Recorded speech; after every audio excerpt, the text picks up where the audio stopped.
দোয়া পড়ো, এমন একটা দোয়া, সেই দোয়াটা যদি পড়ো, রাত্রিতে যদি মৃত্যু হয়, ইসলামের উপরে মৃত্যু হবে। আমার মা বোনেরা, এই সব আলোচনা আপনাদের জন্য, মা বোনেরা এই আমলগুলো আপনারা করবেন, সন্তানদের শিক্ষা দিবেন। এই ছেলে, তুমি ঘুমিয়েছো, তুমি কি দোয়া পড়েছো রাত্রিতে? ঘুমাতে পারবে না যতক্ষণ দোয়া না পড়ো। দোয়া পড়ো, তারপরে ঘুমাও। কোন সেই দোয়া? ছোট্ট দোয়া দিলাম, সেটা তো পড়লেন, কিন্তু অনেক ফজিলতপূর্ণ আরেকটা একটু বড় দোয়া আছে, একটু কষ্ট হলেও শিখে নিবেন। কারণ এই দোয়ার যে ফজিলত, ওই ছোট্ট দোয়ার সেই ফজিলত নাই। আল্লাহর নবী এই দোয়াটাও পড়তেন। আল্লাহুম্মা, পড়ি আমরা, আসলামতু নাফসি ইলাইকা ওয়া ওয়াজ্জাহতু ওয়াজহি ইলাইকা ওয়া ফাওয়াজতু আমরি ইলাইকা ওয়ালজাতু যহরি ইলাইকা রাগবাতান ওয়া রাহবাতান ইলাইকা লা মালজা ওয়া লা মানজা ইল্লা ইলাইকা আমানতু বিকিতাবিকাল্লাযী আনজালতা ওয়া বিনাবিয়িকাল্লাযী আরসালতা। আল্লাহর নবী বলেন, এই দোয়া পড়ে যদি ঘুমিয়ে যাও, সে রাত্রিতে যদি মরণ হয়, ইসলামের উপরে মৃত্যু হবে।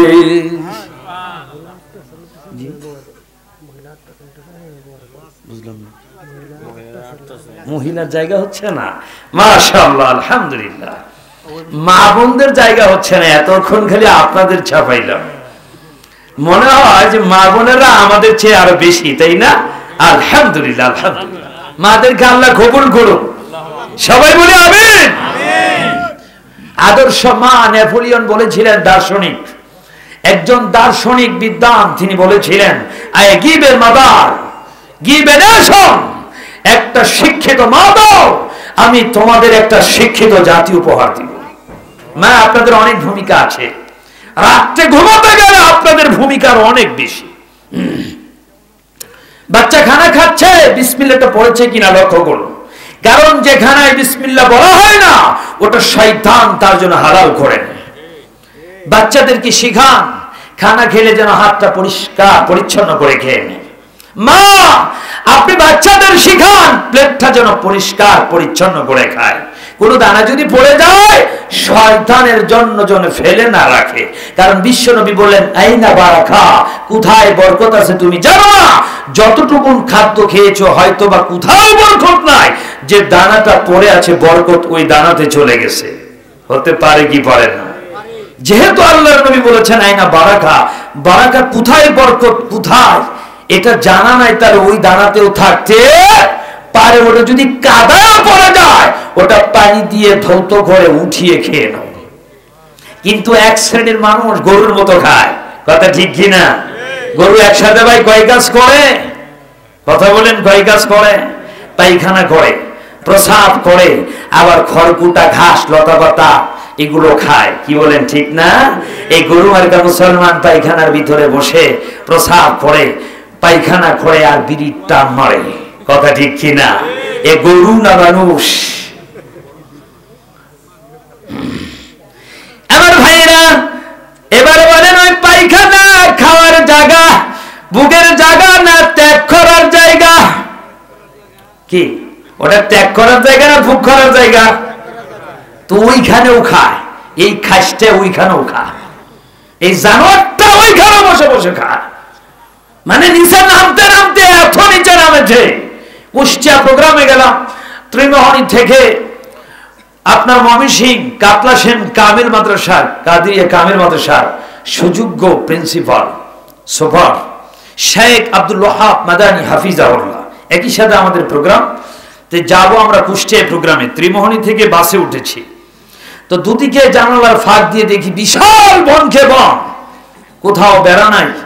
আমাকে উনি বলছেন, মাদানী সাহেব বলছেন, শেখ এই যে দেখছেন এগুলো সব তামাকের চাষ, বেড়া নাই। বলেন তো কিসে, কেন বেড়া নাই?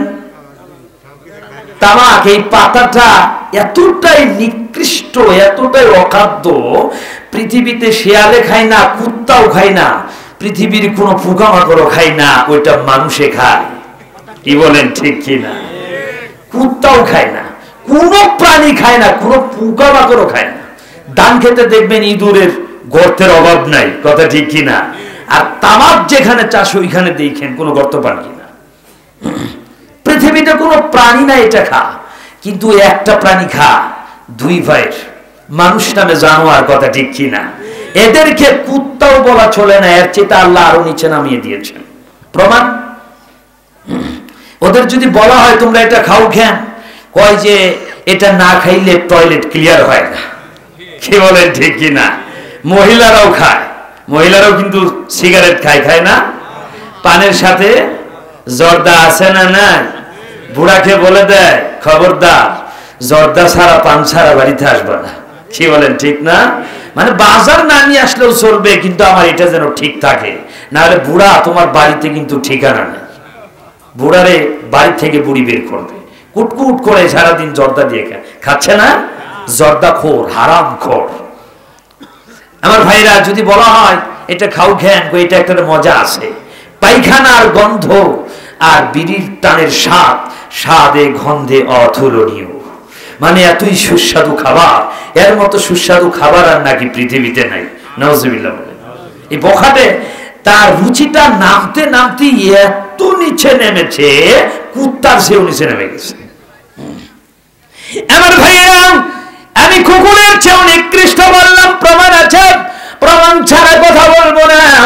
সূরাতুল আরাফ 7 নম্বর সূরার 179 নম্বর আয়াত আমার আল্লাহ সুবহানাহু ওয়া তাআলা বলেছেন, ওয়ালাকাদ জারানা লিজাহান্নামা কাসীরাম মিনাল জিন্নি ওয়াল ইনস লাহুম কুলুবুন লা ইয়াফকাহুনা বিহা ওয়া লাহুম আ'য়ুনুন লা ইউবসিরুনা বিহা ولهم آذان لا يسمعون بها أولئك كالأنعام بل هم أضل। এই দেখেন নামাই দিবেন, আল্লাহ বলছেন অধিকাংশ মানুষ আর জিনদেরকে সৃষ্টি করেছি আমি জাহান্নামের আগুনের জন্য জাহান্নামে দিব।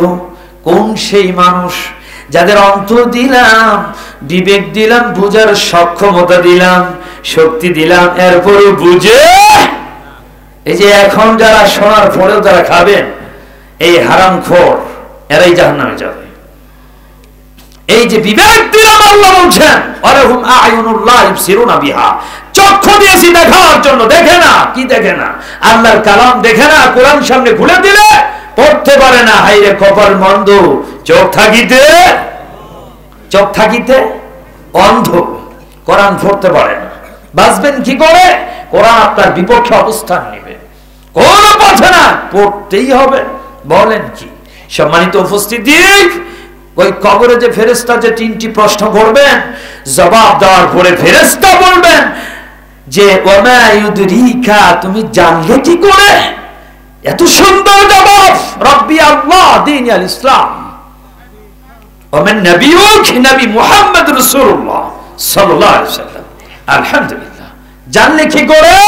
ওমা ইউদরিকা, জবাব দিবে মুমিন করাতু কিতাবাল্লাহ, আমি আল্লাহর কিতাব পড়েছি, কোরআন পড়েছি, ফাআমানতু বিহি ওয়া সাদ্দাকতু, আমি একে ঈমান এনেছি, এর উপরে একে বিশ্বাস করেছি, সত্যায়ন করেছি। এবার বলেন, কোরআন না পড়ে থাকলে কবরে বলতে পারবেন তো? মিথ্যা কথা, সিটারিয়ার বাটফারি 2 নম্বরই দুনিয়াতে চলে, মরার পরে কবরে চলবে? বলতে পারবেন? আমাদের সম্মানিত সভাপতি সাহেব বলেছেন যে 3টি প্রশ্ন আপনি মুখস্থ করে নিয়ে গেলেন, তাতেই বুঝি পারবেন জবাব দিতে, নাকি? কি 3টা প্রশ্ন জবাব মুখস্থ করলেই হয়ে যাবে নাকি? না, আমল যদি থাকে অটোমেটিক মুখটা জবানটা খুলবে, কার নির্দেশে? নিজের কোনো ক্ষমতা থাকবে ভাই? এত সহজ। আমার ভাইরা, আর প্রশ্নের জবাব না দেওয়ার কারণে শাস্তি যে হবে, 3টি কমন প্রশ্নের জবাব না দেওয়ার পরে বলা হবে, ফেরেশতারা বলবেন আমরা জানতাম যে তুমি অনুরূপ কথাই বলবে। এবার মার দেওয়ার আগে এই কথাটা বলে নিবে, ওয়া মা তারাইতা মা তালাইতা, কোরআন পড়ো নাই এটা নিয়ে অধ্যয়ন করো নাই, গবেষণা করো নাই। কোরআন পড়বে কখন? যেই বাংলার সিরিয়াল তো শেষ হয় না। কি বলেন, কথা ঠিক কিনা? যে বাংলার সিরিয়াল আছেন আমার মা বোনেরা বেশিরভাগ এই জি বাংলার সিরিয়াল নিয়ে তারা বসে থাকে। কি বলেন, ঠিক কিনা? কখন কোরআন পড়বে সময় নাই। কোরআন যদি আপনি পড়েন ওই ফেরেশতার প্রশ্নের জবাব দিতে পারবেন, নচেত ফেরেশতা বলবে জানতাম তুমি অনুরূপী বলবে, পড়ো নাই তুমি, অধ্যয়ন করো না, এরপরে ফেরেশতা নিযুক্ত করা হবে। আমার ভাইয়েরা, এমন ফেরেশতা চোখেও দেখে না, কানেও শোনে না, হাতে দেওয়া হবে হাতুড়ি। আল্লাহর নবী বলছেন যদি বাবি হাজাবারুল্লাহ সাতরাবান, যদি মারায় পাহাড়ের উপরে পার ধুলিসাৎ হয়ে যাবে, মাটি হয়ে যাবে, ধুলা হয়ে যাবে, সেই গুর্জ দিয়ে তাকে মারা হবে, হাড় হাড্ডি একাকার হয়ে মাটির নিচে চলে যাবে, আবার উঠানো হবে। এত জোরে চিৎকার করবে, আল্লাহর নবী বলেন ইসমাউহা মা বাইনাল মাশরিকি ওয়াল মাগরিবি ইল্লা সাগালাইন। চিৎকারের আওয়াজ এত কঠিন, শাস্তিটা এত কঠিন হবে, এত বড় গুট যদি তাকে মারা হবে। আল্লাহর নবী বললেন পূর্ব থেকে পশ্চিম পর্যন্ত সকল সৃষ্ট জীব তার চিৎকারের আওয়াজ শুনতে পায়, দুটি জাতি শুনতে পায় না, মানুষ আর জিন। আমার ভাইয়েরা, কেন শুনতে পাই না?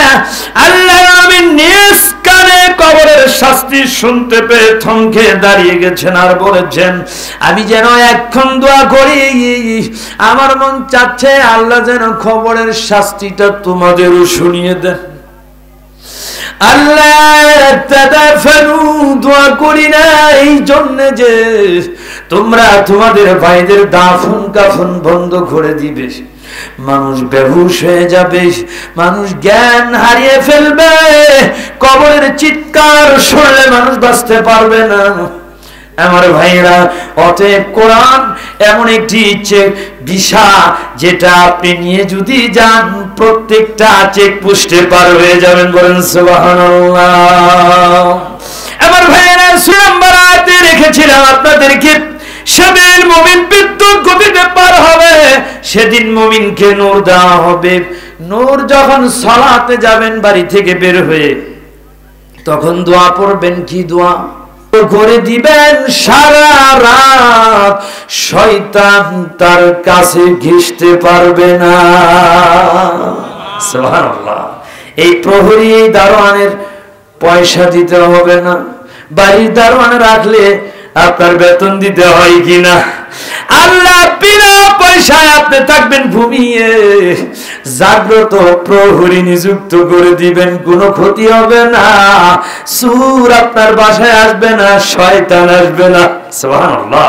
বিশ্বনবী বলেন একাধারে 3 রাত যে ব্যক্তি আয়াতুল কুরসি পড়ে ঘুমায়, তার বাড়িতে তো শয়তান আসে না, তার প্রতিবেশীর বাড়িতেও আসতে পারে না। সুবহানাল্লাহ। এত পাওয়ারফুল আয়াত। আমার ভাইরা, এখনো ঘুমানো যাবে না, মনে মনে চিন্তা করছেন ঘুমিয়ে যাব না, আরো কি পড়বেন? আল্লাহর নবী বললেন পড়ো বিসমিল্লাহির রহমানির রহিম, কুল ইয়া আইয়ুহাল কাফিরুন। এই সূরাটা পড়ো, জানা আছে না? এই সূরাটা পড়ো, 30তম পারার ছোট্ট একটা সূরা, রাত্রিতে পড়ে ঘুমিয়ে যাও। কেন না ফাইন্নাহা বারাআতুম মিনাশ শিরক, যদি তোমার মৃত্যু হয় ওই রাত্রিতে শিরক মুক্ত মৃত্যু হবে, আর শিরক মুক্ত যার মৃত্যু হবে জান্নাতে চলেই যাবে। সুবহানাল্লাহ। আমার ভাইরা, এই মর্মে একটা হাদিস, বেশি বলার সময় হবে না, এই মর্মে একটি হাদিস চিন্তানে মুজিবাতানে। বিশ্ব নবী বললেন দুটি জিনিসকে আবশ্যক করে দেয়। বললেন আমার মুজিবাতানে ইয়া রাসূলুল্লাহ, কোন দুটি জিনিসকে আবশ্যক করে দেন? আমার মা বোনেরা ভালো করে শুনবেন, আপনারা অনেকে শিরক করেন, দাদি আর নানিরা শিরকের ফ্যাক্টরি, কি বলেন ঠিক কিনা? আমাকে একজন বললেন সকালবেলায় বন্দা নারীর মুখ দেখার চেয়ে কুত্তার মুখ দেখা ভালো। নাউজুবিল্লাহ, কেমন কথা হলো ভাই? বন্দা নারী কে বানিয়েছেন? সন্তান দেওয়ার মালিক কে? না দেওয়ার মালিক? ছেলে দেওয়ার মালিক? মেয়ে দেওয়ার মালিক? কিছুই না দেওয়ার মালিক। এটা আমার কথা? কোথায় আছে? কোরআনে আছে। পাবেন কোথায়? সূরা শূরা আয়াত নাম্বার 49-50। ইয়াহাবু লিমান ইয়াশাউ ইনাসাহু ওয়া ইয়াহাবু লিমান ইয়াশাউ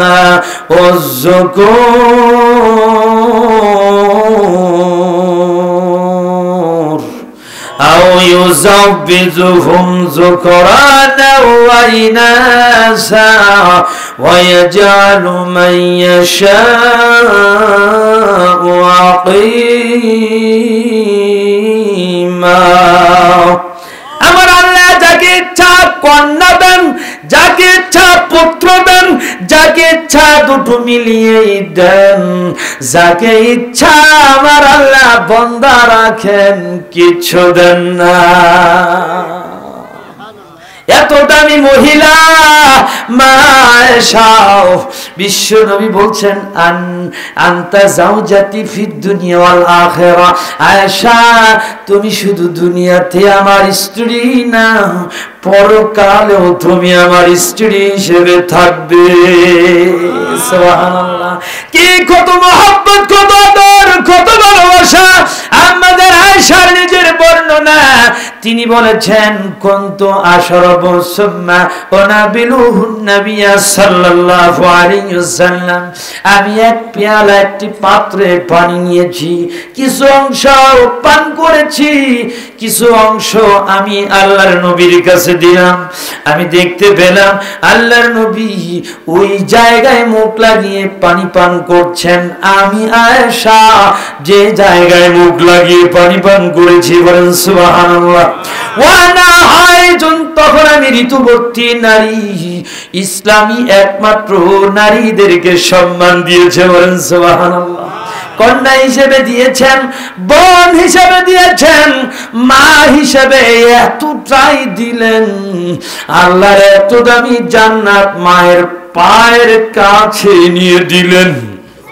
সুবহানাল্লাহ। আমার ভাইয়েরা, কত দামি মা আমরা বুঝি না। অনেক সময় কন্যা সন্তান যার বেশি বেশি হয়, তখন তার টিটকারি করে, অপয়া, অলক্ষী, কুলক্ষী, খালি কন্যাই হয়, পুত্র দিতে পারে না, তোর থলির মধ্যে খালি কন্যাই হয়, তুই ছেলে দিতে পারিস না। এক এক করে 3টা কন্যা 3টা মেয়ে হয়েছে, এখন তোর পেটে যেটা আছে ওটা যদি ছেলে না হয়, তোকে তালাক, তোর মাকে তালাক, তোর 14 গোষ্ঠী তালাক। নাউজুবিল্লাহ বলেন। আমাদের এলাকায় শেখের পিঠে এক প্রতিবেশী ছিল, তো এক এক করে কয়েকটা মেয়ে, আরেকটা মেয়ে পেটে এসেছে, ফেলে দিতে বলেছে। তার মা তো আর ফেলে দিতে পারে না। মা কি পারে বলেন? এই পৃথিবীতে জনম দুঃখনী মায়ের তুলনা হয়? আপনার কিডনি বাল্ব নষ্ট হয়ে গেছে, কেউ দিবে না, ডাক্তার বলছে বাঁচানো যাবে না, কিডনি বাল্ব দিতে হবে। এখন পৃথিবীতে কেউ রাজি না, মা বলছে বাঁচাবো, যত চুল তত হাত আল্লাহ দান করুক, ডাক্তার সাহেব আমার কিডনি, আমার বাল্বটা খুলে আমার সন্তানটা লাগাইতে। এটা একমাত্র বলতে পারে পৃথিবীতে মা, আর কেউ বলতে পারে না। মাই বলতে পারে, একজন মাত্র ব্যক্তি। আমাদের প্রতিবেশী আরেকজন ব্যক্তি আছেন, তিনি একটু মানসিক সমস্যায় আছেন। স্ত্রী সন্তান আদি নিয়ে চলে গেছেন বাবার বাড়ি, ইনকাম করতে পারেন না, স্ত্রী ফেলে চলে গেছেন, কিন্তু মা ফেলে চলতে পারেন না। মা বাড়ি বাড়ি ভিক্ষা করে, কাজ করে এনে ছেলেকে খাওয়াচ্ছেন। বড় ছেলে, উপযুক্ত ছেলে, মা ফেলে দিতে পারে না, এর নাম মা। আমার ভাইরা, আমরা বুঝি না যে কন্যা সন্তানের যে কতটা কত মান আল্লাহ দিয়েছেন। এই যে আয়াতটা সূরা যে বলেছি, ওখানে কন্যা দিয়েই আল্লাহ শুরু করেছেন। তিনি বলেছেন তিনি যাকে চান কন্যা দেন, আগে কন্যার কথা বলেছেন। বলেন সুবহানাল্লাহ। আমার ভাইরা, পৃথিবীতে ব্যতিক্রম ধর্মী কন্যা ছিলেন মারিয়াম। জান্নাতি 4 জন নারীর কথা বলেছেন। শ্রেষ্ঠ নারী জান্নাতি নারীদের নেত্রী হবেন, সর্দারিনী হবেন। বলেন সুবহানাল্লাহ। কয়জন? 4 জন। 4টা দাগ টানলেন বিশ্ব নবী, বললেন বলে তো দেখি কিসের দাগ টানলাম। কেউ বলতে পারলো না। 4 জন নারী, শ্রেষ্ঠ নারী, তার ভিতর একজন মারিয়াম বিনতে ইমরান, ইমরানের কন্যা মারিয়াম। আরেকজন আসিয়া বিনতে মুজাহিম, মুজাহিমের কন্যা আসিয়া, ফেরাউনের স্ত্রী আসিয়া। আর কে আছে? খাদিজা বিনতে খুয়াইলিদ, খুয়াইলিদের কন্যা খাদিজা। আরেকজন ফাতেমা বিনতে মুহাম্মদ। বলেন সাল্লাল্লাহু আলাইহি ওয়াসাল্লাম। জগতের 4 নারী।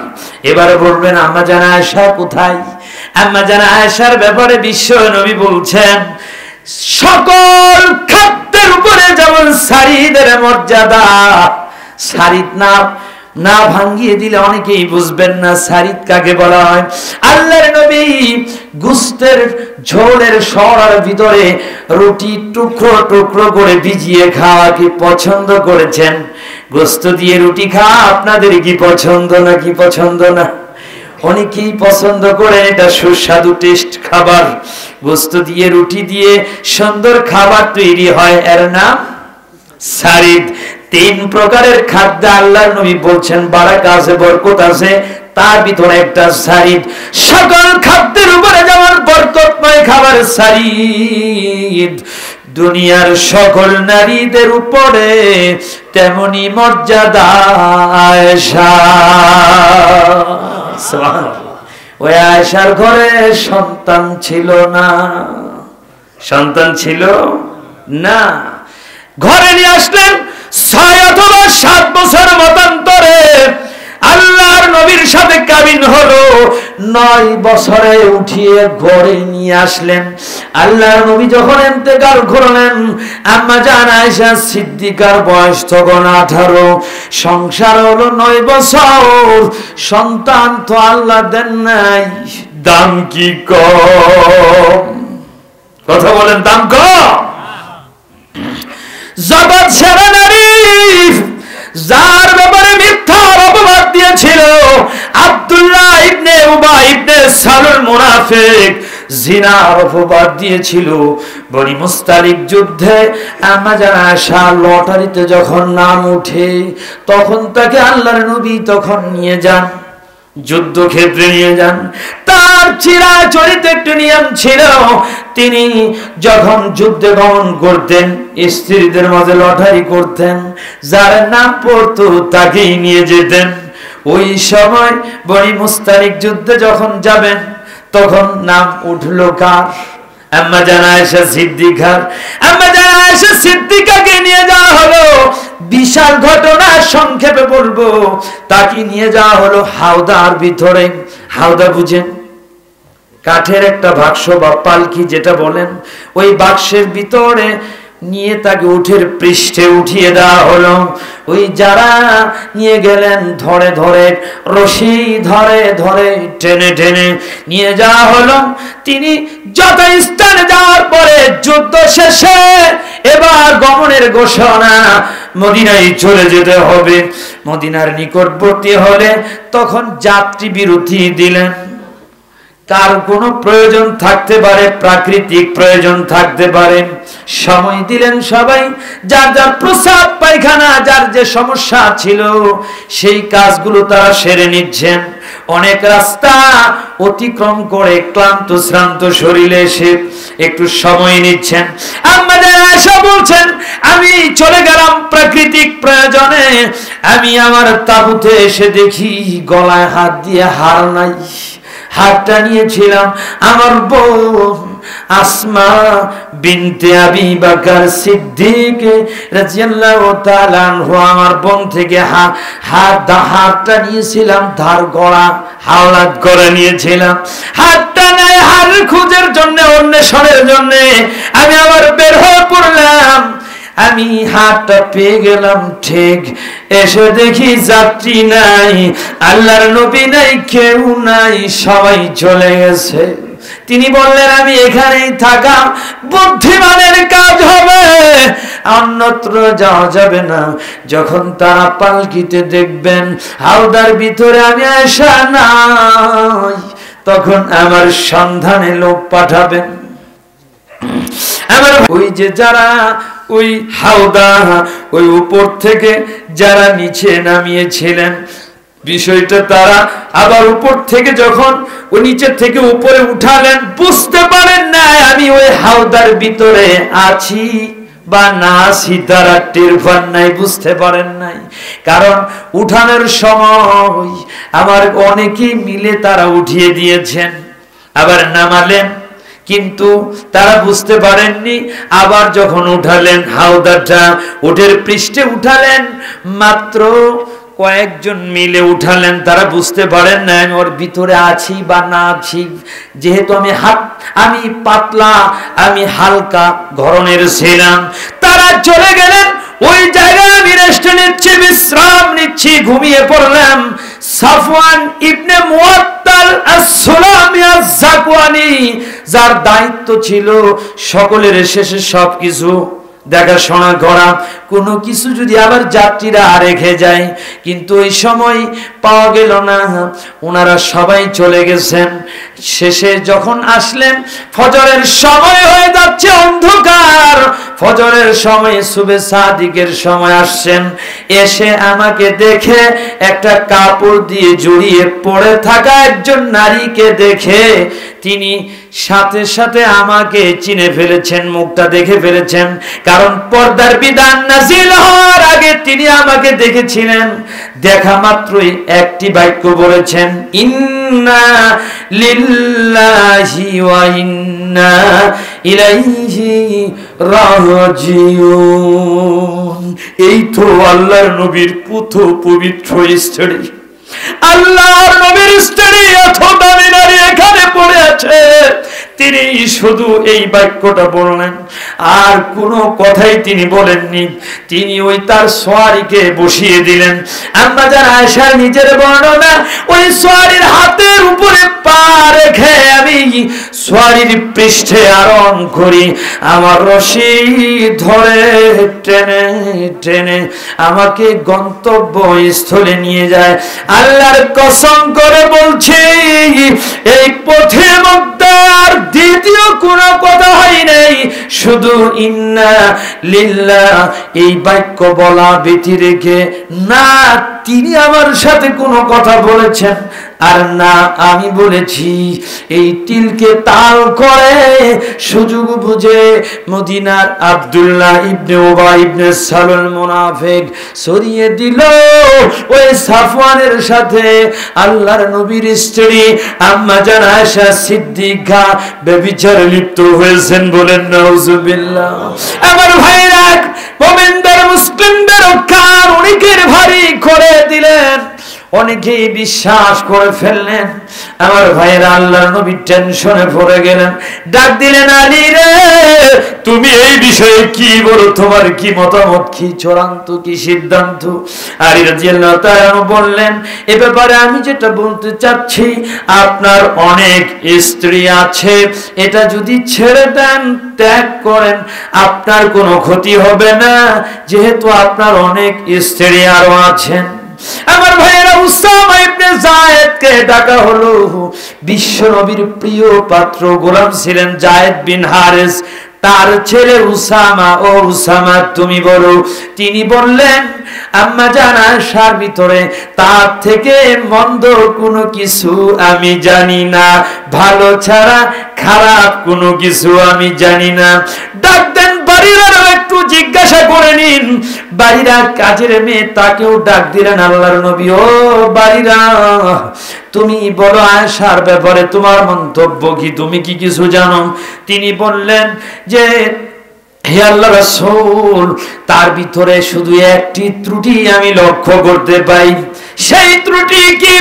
তিনি অল্প বয়স্কা বালিকা হওয়ার কারণে, অল্প বয়সের মেয়ে হওয়ার কারণে আটার খামির করেন। খামির বুঝেন?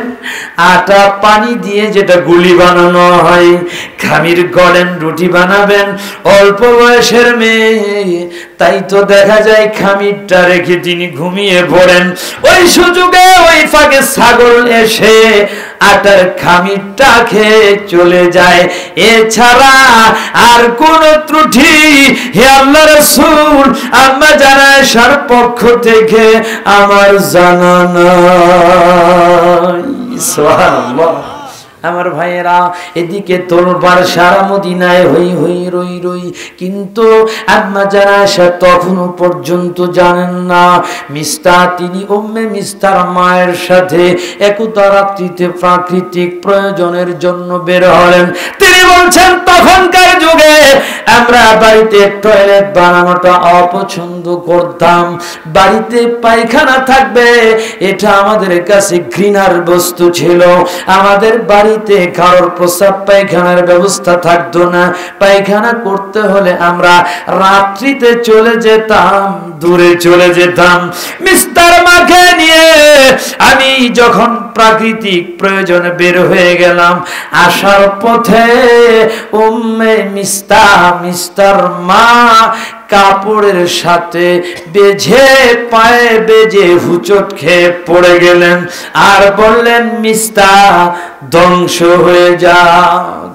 এ কথা আম্মা জান আয়েশা মেনে নিতে পারলেন না। মা ওই সন্তানকে বদদুয়া দিচ্ছেন। আমি এই কথা পছন্দ হলো না আমার নিকট, আমি এটা মেনে নিতে পারি না। কারণ বাবা মায়ের দোয়া বদদুয়া সন্তানের জন্য দুটি কবুল হয়। কি বলেন, ঠিক কিনা?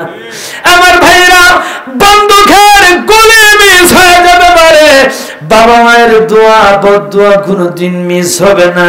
এজন্য বলছি, এখানে যাদের সন্তান আছে, যারা বাবা মা আছেন, কোশ্চিন কালেও কোনোদিন সন্তানকে বদদুয়া দিবেন না। সন্তান যদি খারাপও করে, সন্তান যদি আঘাত দেয়, কলি যায়, তাও তবুও না বদদুয়া দিবেন না, হেদায়েতের দোয়া দিবেন। আম্মা জান আয়েশা বললেন, আমি মেনে নিতে পারলাম না। মা হয়ে ছেলের ধ্বংস কামনা করেন, তার মানে এটা কেমন মা? এবার মিস্টার মা বলছে, বেটি রে, কোনো কিছুরই তো খবর তুমি রাখো না, তুমি কি কিছুই জানো না? আম্মা জান আয়েশা আশ্চর্য হয়ে বললেন, আমি কি জানবো? আরে কি জানবে মানে? তোমার খবর সারা মদিনায় ছড়ে গেছে। সাফওয়ান মুআত্তাল আস-সুলামি জাকওয়ানির সাথে ব্যভিচারের অপবাদ সারা মদিনায় ছড়ে গেছে। বেটি রে, কিচ্ছু বলতে পারো না। তিনি বললেন, তখন আমি খবরটা পেলাম, তখন আমি বিষয়টা জানলাম। এর আগ পর্যন্ত আমি কিছুই জানতে পারি নাই। আমি বাড়িতে চলে গেলাম, আমি শুধু কান্না আর কান্না, কান্না ছাড়া কোনো ভাষা নাই আমার। সেই 2 রাত 1 দিন শুধু আমি কেঁদে কেঁদে আমার সময় কাটাই। সারা রাত ঘুম নাই। আমার ব্যাপারে এত বড় মিথ্যা অপবাদ কি করে দিতে পারে? আমি কেঁদে কেঁদে আমার সময় আমি অতিবাহিত করি। অন্যান্য সময় আল্লাহর নবী আসলে, অসুস্থ থাকলে আমি যে পরিচর্যা যেভাবে করতেন, যেভাবে খোঁজ খবর নিতেন, আমার নবীর কানটাও ভারী করেছে। তিনি এসে শুধু বলতেন, আয়েশা, পার্শ্বে শুধু এসে বসতেন আর জিজ্ঞাসা করতেন, কি খবর? তেমন কোনো জিজ্ঞাসাপত্র করতেন না। আমি তার কথা শুনেও আমি বুঝলাম তিনিও হয়তো বা সন্দেহে পড়ে গেছেন। আমি বললাম, ইয়া রাসূলুল্লাহ, আমি আমার বাবা মায়ের ঘরে যেতে চাই, যদি অনুমতি দেন। তিনি বললেন, তোমার বাবা মায়ের ঘরে অনুমতি দেওয়া হলো। যার জন্য তিনি চলে গেলেন বাবা মায়ের ঘরে। যার পরে সকল ঘটনা জানতে পারলেন। আম্মা জান আয়েশা সিদ্দিকার মা লক্ষ্য করে বলছেন, বেটি রে, এমন কিছু যে হবে না এটা অস্বাভাবিক কিছু নয়। যার ঘরে অনেকগুলো সতীন থাকে, তার ভিতরে যদি কেউ ভালোবাসার পাত্রী হয়, কেউ যদি সুন্দরী রূপসী হয়, কেউ যদি ভালোবাসা বেশি পায়, তার ব্যাপারে এমন কিছু ঘটানো অস্বাভাবিক কিছু না। এটা হতেই পারে বেটি রে, কিসের চিন্তা করছো? তার মানে সকল স্ত্রীর ভিতরে আম্মা জান আয়েশার মর্যাদা ছিল ব্যতিক্রম ধর্মী। আম্মা জান আয়েশাকে বিবাহ করার পূর্বে তিনি স্বপ্ন যুগে দেখতে পেলেন জিবরাইল আলাইহিস সালাম কাপড় মুড়িয়ে পেঁচে একজন নারী নিয়ে এসেছেন। বলছেন, ইয়া রাসূলুল্লাহ, এটা আপনার স্ত্রী হবে। আমি আয়েশা, বিবাহের পরে আল্লাহর নবী বলছেন, আয়েশা, আমি মুখের কাপড় সরিয়ে দেখি তুমি সেই আয়েশা। সুবহানাল্লাহ। স্বপ্ন যুগে দেখানো হলো। আমি তখন মনে মনে ধারণা করলাম, স্বপ্ন যদি আল্লাহর পক্ষ থেকে হয়, অবশ্যই এই বিবাহ হবে। বলেন তো, কার পক্ষ থেকে স্বপ্ন হয়েছিল? আল্লাহর পক্ষ থেকে। আমার ভাইয়েরাও, আম্মা জান আয়েশা সিদ্দিকা রাদিয়াল্লাহু তাআলা আনহা বলছেন, বিশাল ঘটনা বলার সময় হবে না। আমাদের প্রধান আকর্ষণ, প্রধান বক্তা, প্রধান মেহমান আছেন। ইনশাআল্লাহ সময় পেলে অন্য সময় বলবো। আমার ভাইরা, আমাদের আয়েশার পবিত্রতার সার্টিফিকেট দিয়ে 24 নম্বর সূরা সূরাতুন নূর থেকে ওখানে চলে যাবেন।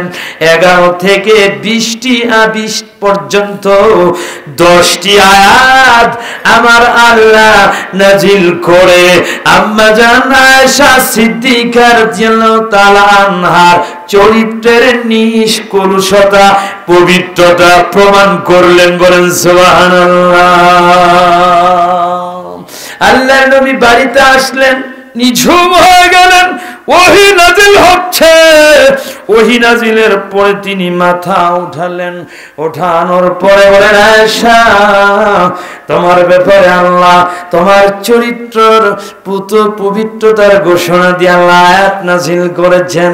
তুমি খুশি হও, সুসংবাদ গ্রহণ করো।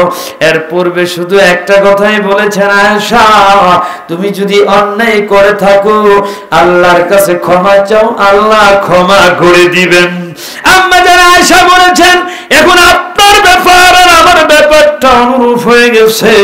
যেভাবে সেই ইউসুফ আলাইহিস সালাতু ওয়াস সালামের বাবা ইয়াকুব আলাইহিস সালাতু ওয়াস সালামের বিষয়টা যেভাবে হয়েছিল, 11 ভাই 10 ভাই ষড়যন্ত্র করে নিয়ে ইউসুফকে কুয়ায় ফেলে দিয়ে বাবার নিকটে গিয়ে বলছে ইউসুফকে ভাগে খেয়ে ফেলেছে। ইয়াকুব আলাইহিস সালাম বলছিলেন, ফাসাবরুন জামিল ওয়াল্লাহুল মুস্তাআনু আলা মা ইয়াসিফুন। এখন ধৈর্য ধারণ করতে হবে, উত্তম ধৈর্য ধারণ করা ছাড়া কোনো পথে নেই। আম্মা জান আয়েশা বললেন, যদি আমি বলি ব্যভিচার করেছি, অন্যায় করেছি, আপনারা বিশ্বাস করে নিবেন, মেনে নিবেন, কিন্তু আল্লাহ জানেন আমি অন্যায় করি নাই। আপনারা আমাকে মিথ্যা ভাববেন, মিথ্যা প্রতিপন্ন করবেন, অথচ আমি এটার সাথে জড়িত না। আমার ভাইয়েরা, আয়াত নাযিলের পরে আম্মা জান আয়েশা সিদ্দিকার মা বলছেন, বেটিরে উঠো, তুমি বিশ্বনবীর প্রশংসা করো। তিনি বলছেন, না।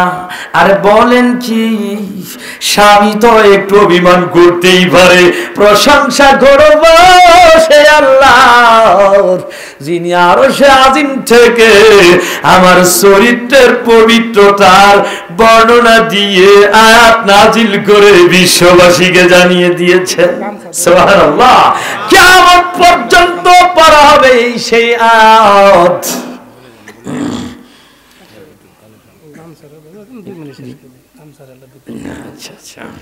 আমার ভাইরা, অনেক লম্বা বিষয়, নারীদের বিষয় এক শেষ হয় না, অনেক লম্বা বিষয়। তবে আলহামদুলিল্লাহ কর্তৃপক্ষ অনেক সময় দিয়েছেন, 8টার পরে উঠে দিয়েছেন, 10টার উপরে বাজে, প্রায় 2 ঘন্টা।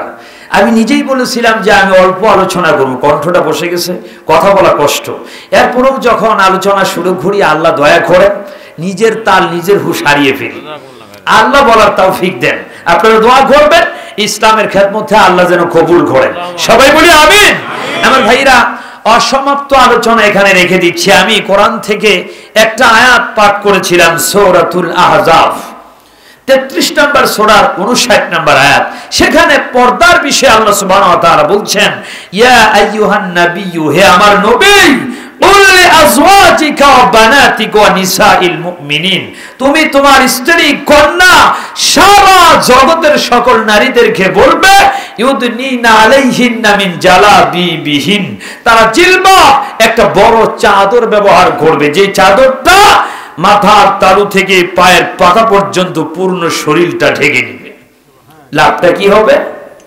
লাভটা হবে, আল্লাহ সুবহানাহু ওয়া তাআলা সেটা লাভটার কথাও বলে দিয়েছেন, যে তাদেরকে উত্তপ্ত করা হবে না, ইফতিজিং করা হবে না। সুবহানাল্লাহ।